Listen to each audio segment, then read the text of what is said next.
Break ನಂತರ ಬೆಂಗಳೂರು ಫಸ್ಟ್ಗೆ ಸ್ವಾಗತ. ಈಗಂತೂ ಎಲ್ಲೆಲ್ಲೂ ಪ್ರಳಯದ್ದೇ ಸುದ್ದಿ. ಪ್ರಪಂಚ ಮುಳುಗಿ ಹೋಗುತ್ತಂತೆ, ಜನರೆಲ್ಲ ಸಾಯ್ತಾರಂತೆ ಎಂಬ ವದಂತಿಗಳು ಎಲ್ಲೆಲ್ಲೂ ಹಬ್ತಾನೆ ಇವೆ. ಇನ್ನು ಪ್ರಳಯ ಆಗದಿರಲಿ ಅಂತ ಹಲವು ಪೂಜೆ ಪುನಸ್ಕಾರಗಳು ಕೂಡ ನಡೀತಾ ಇವೆ. ಬೆಂಗಳೂರಿನ ವಿಜಯನಗರದಲ್ಲೂ ಇವತ್ತು ಅಂತಹದ್ದೇ ಒಂದು ಪೂಜಾ ಕೈಂಕರ್ಯಕ್ಕೆ ಚಾಲನೆ ಸಿಕ್ಕಿದೆ. ಲೋಕ ಕಲ್ಯಾಣಕ್ಕಾಗಿ 301 ಕಳಸಗಳನ್ನು ಪ್ರತಿಷ್ಠಾಪಿಸಿ ಹೋಮ ಹವನ ನಡೆಸಲಾಗ್ತಿದೆ.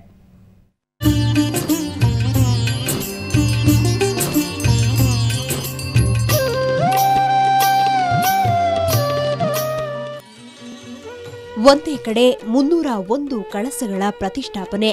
ಅರಿಶಿನ ಕುಂಕುಮದಿಂದ ಶೋಭಿಸುತ್ತಿರುವ ಕಳಸಗಳು. ಇದು ವಿಶ್ವ ಭೂಮಂಡಲ ಕಾಲಚಕ್ರ ಪೂಜೆ.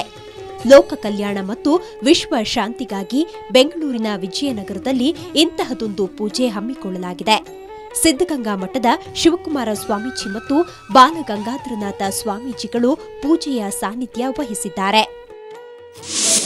ದೇಶದಲ್ಲಿ ಪ್ರಳಯ ಆಗುತ್ತೆ ಅಂತಕ್ಕಂಥ ಒಂದು ಭಯಾನಕ ವಿಚಾರವನ್ನು ತಿಳಿಸಿರೋದ್ರಿಂದ ಅದನ್ನು ನಿವಾರಣೆ ಮಾಡಬೇಕಾದ್ರೆ ಆ ಭಯಭೀತಿಯಿಂದ ನಾವು ಮುಕ್ತರಾಗಬೇಕಾಗಿದ್ದರೆ ಪೂಜಾದಿಗಳನ್ನು ಮಾಡಿ ತಪಸ್ಸುಗಳನ್ನು ಮಾಡಿ ಆತ್ಮ ರಕ್ಷಣೆಯನ್ನು ಮಾಡಿಕೊಂಡು ಜಗತ್ ಕಲ್ಯಾಣಕ್ಕೋಸ್ಕರವಾಗಿ ಪ್ರಾರ್ಥನೆಯನ್ನು ಮಾಡಬೇಕಾಗಿದೆ. ಶ್ರೀ ಶಿವಯೋಗೀಶ್ವರ ವಿಶ್ವ ಕಲ್ಯಾಣ ಟ್ರಸ್ಟ್ ಹಾಗೂ ಕಾಡಸಿದ್ದೇಶ್ವರ ಮಠದ ಸಂಯುಕ್ತಾಶ್ರಯದಲ್ಲಿ ಈ ಕಳಸ ಪೂಜೆ ನಡೆಯುತ್ತಿದೆ. ಕಾಡಸಿದ್ದೇಶ್ವರ ಮಠದ ಕರಿವೃಷಭ ದೇಶಿಕೇಂದ್ರ ಶಿವಯೋಗೀಶ್ವರ ಸ್ವಾಮಿಗಳು ಕಳಸ ಜೋಡಣೆ ಮಾಡಿದ್ದು, ಅವರಿಂದಲೇ ಪೂಜಾ ಕೈಂಕರ್ಯ ಕೂಡ ನಡೆಯುತ್ತಿದೆ. ಇವತ್ತಿನ ವಿಶ್ವ ಶಾಂತಿಗಾಗಿ, ವಿಶ್ವದ ನೆಲೆಗಾಗಿ, ವಿಶ್ವ ಪ್ರಕೃತಿಗಾಗಿ, ವಿಶ್ವದ ಜನಮನ ಶಾಂತಿಗಾಗಿ, ವಿಶ್ವದ ಕಲ್ಯಾಣಾರ್ಥವಾಗಿ ಭೂಮಿಯ ಮೇಲೆ 301 ಕಲಶವನ್ನು ಸಂಕಲ್ಪಪೂರ್ವಕವಾಗಿ ಸ್ಥಾಪನೆ ಮಾಡಿರತಕ್ಕಂಥ ವಿಶ್ವ ಭೂಮಂಡಲ ಕಾಲಚಕ್ರದ ಸ್ಥಾಪನೆ. ಮೊದಲ ದಿನದ ಪೂಜೆಯಲ್ಲಿ ಕಾಂಗ್ರೆಸ್ ಮುಖಂಡ ಡಿಕೆ ಶಿವಕುಮಾರ್ ಮತ್ತು ಸಿಎಂ ಜಗದೀಶ್ ಶೆಟ್ಟರ್ ಪತ್ನಿ ಶಿಲ್ಪಾ ಶೆಟ್ಟರ್ ಪಾಲ್ಗೊಂಡಿದ್ದರು.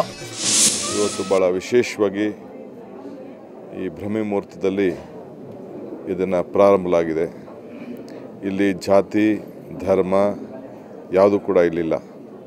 ವಿಶ್ವಕ್ಕೆ ಶಾಂತಿ, ವಿಶ್ವ ಮಾನವ ಒಂದೇ ಅನ್ನೋ ಒಂದು ಸಂದೇಶವನ್ನು ಗಂಗಾಧರೇಶ್ವರಾಜ್ಯ ಅವರು ಸಾರಿ, ಬಹುಶಃ ಇದೊಂದು ಯಾರಿಗೂ ಇದರ ಶಕ್ತಿ ಬಹುಶಃ ಅರ್ಥ ಆಗ್ಲಿಕ್ಕೆ ಸಾಧ್ಯ ಇಲ್ಲ.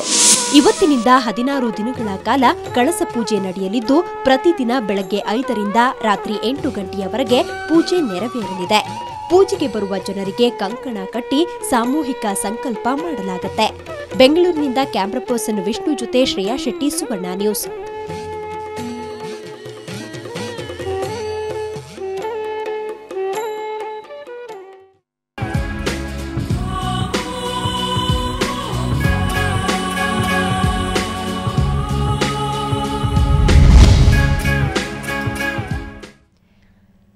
ಚಳಿಯಲ್ಲಿ ಜೊತೆಯಲ್ಲಿ ಅಂತ ನಾವು ಹೋಗ್ತಿದ್ರೆ ನಾನು ಬರ್ತೀನಿ ಇರ್ರಿ ಅಂತೆ ಒಡೆದು ಬಿರಿದು ಹೋದ ಚರ್ಮ. ಏನೇ ಹಚ್ಕೊಂಡ್ರು ಒಡೆದ ಚರ್ಮ ಬಿಳಿ ಮಚ್ಚೆ ಥರ ಎದ್ದು ಕಾಣ್ತಾ ಇರುತ್ತೆ. ಇದಕ್ಕೇನು ಮಾಡಬೇಕು? ಏನು ಮಾಡಿದ್ರೆ ಚರ್ಮ ಪಳಪಳ ಅಂತ ಹೊಳೆಯೋ ಥರ ಇಟ್ಕೋಬಹುದು? ಅದೇ ಇವತ್ತಿನ ಬೆಂಗಳೂರು ಫಸ್ಟ್ ಚಳಿಯಲ್ಲಿ ಜೊತೆಯಲ್ಲಿ ಸ್ಪೆಷಲ್ ಸ್ಟೋರಿ.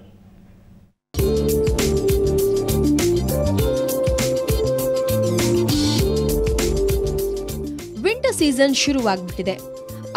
ಅಕ್ಷಿ ಅಂತ ನೆಗಡಿ ಹತ್ಕೊಂಡು ಓಡಾಡೋರ ಸಂಖ್ಯೆ ಹೆಚ್ಚಾಗ್ತಾ ಇದೆ. ಅದಕ್ಕಿಂತಾನೂ ಜನ ಹೆದರೋದು ಒಡೆದು ಬಿರಿಯೋ ಚರ್ಮಕ್ಕೆ. ತೇವಾಂಶ ಕಳೆದುಕೊಳ್ಳೋ ಚರ್ಮವನ್ನ ಹೊತ್ಕೊಂಡು ಓಡಾಡೋಕ್ಕಾಗಲ್ಲ. ಹಾಗೆ ಬಿಟ್ರೆ ಉರಿ ಶುರುವಾಗುತ್ತೆ. ಬ್ಯೂಟಿ ಪಾರ್ಲರ್ ಜೊತೆ ಹೆಜ್ಜೆ ಹಾಕೋರಿಗೆ ಮನೆಯಲ್ಲೇ ಸ್ವಲ್ಪ ಕೇರ್ ತಗೊಂಡ್ರೆ ಹೇಗಿರುತ್ತೆ ಅನ್ಸೋದು ಸಹಜ.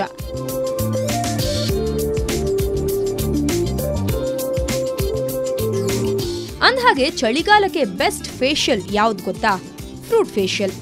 ಇನ್ನು ಮನೆಯಲ್ಲೇ ಪಪಾಯ, ಬಾಳೆಹಣ್ಣು ಮತ್ತು ಜೇನುತುಪ್ಪ ಮಿಕ್ಸ್ ಮಾಡಿ ಮುಖಕ್ಕೆ ಮಸಾಜ್ ಮಾಡಿ ಅರ್ಧ ಗಂಟೆ ಹಂಗೆ ಬಿಟ್ರೆ ವಾವ್, ಮುಖ ಝಗಮಗ. ಅವ್ರ ಸ್ಕಿನ್ಗೆ ಸ್ವಲ್ಪ ಯಾವುದಾದ್ರೂ ಒಂದು ಆಯಿಲ್ ತೊಗೊಂಡು ಒಂದು ಫ್ರೂಟ್ ಇವ್ರಿಗೆ ಆಯಿಲ್ ಸ್ಕಿನ್ ಆಗಿದ್ರೆ ಪಪ್ಪಾಯ ಆ ರೀತಿ ತೊಗೋಬೋದು. ಪಪ್ಪಾಯ ಸ್ಟ್ರಾಬೆರಿ ತೊಗೋಬೋದು, ಇಲ್ಲ ಡ್ರೈ ಸ್ಕಿನ್ ಆಗಿತ್ತು ಅಂದರೆ ಬನಾನಾ ತೊಗೋಬೋದು. ಬನಾನಾ ತೊಗೊಂಡು ಅವರು ಸ್ವಲ್ಪ ಸ್ಮ್ಯಾಶ್ ಮಾಡಿ ಅದರಲ್ಲಿ ಅದನ್ನು ಫೇಸ್ಗೆ ಅಪ್ಲೈ ಮಾಡಿಕೊಂಡು ಸ್ವಲ್ಪ ಒಂದು ಅರ್ಧ ಗಂಟೆ ಬಿಟ್ಟು ನಂತರ ತುಂಬ ಬಿಸಿನೀರು ಬೇಡ, ಮೈಲ್ಡಾಗಿ ಕಡಿಮೆ ಇರೋಂಥ ಬೆಚ್ಚಗಿನ ನೀರಲ್ಲಿ ಮುಖ ತೊಳ್ಕೊಂಡ್ರೆ ಅವ್ರಿಗೇನಾಗುತ್ತೆ, ಆ ಪೀಲ್ ಆಗಿರೋದು ಚೆನ್ನಾಗಾಗುತ್ತೆ.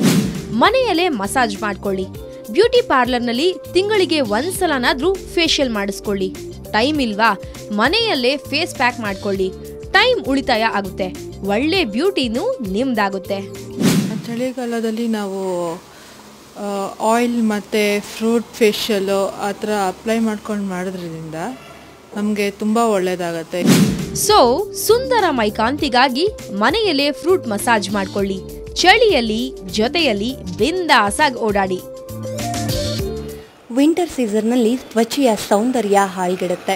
ಸೊ ಇದಕ್ಕೆ ಪಾರ್ಲರ್ನಲ್ಲಿ ಯಾವುದೆಲ್ಲ ಫೇಶಿಯಲ್ ಮಾಡ್ಬೋದು ಅಂತ ನೋಡಿದ್ರಿ.